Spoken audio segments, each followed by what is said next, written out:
সম্মানিত বান্দরবানবাসী, দক্ষিণ পশ্চিম মৌসুমী বায়ু সক্রিয় থাকার কারণে আজ 9 জুলাই 2025 খ্রিস্টাব্দ তারিখ সকাল 10টা থেকে অতি ভারী বর্ষণ হতে পারে। অতি ভারী বর্ষণের সতর্কবার্তা। সম্মানিত বান্দরবানবাসী, দক্ষিণ পশ্চিম মৌসুমী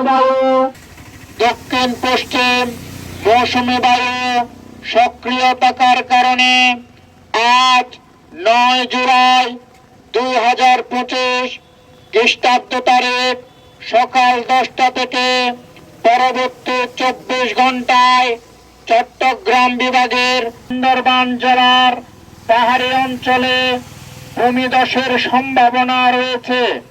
তাই যারা পাহাড়ের পাদদেশ, চূড়া, নদী তীরবর্তী সহ ঝুঁকিপূর্ণ স্থানে বসবাস করছেন তাদেরকে সতর্ক থাকা সহ নিরাপদ স্থানে আশ্রয় নেওয়ার জন্য অনুরোধ করা হলো।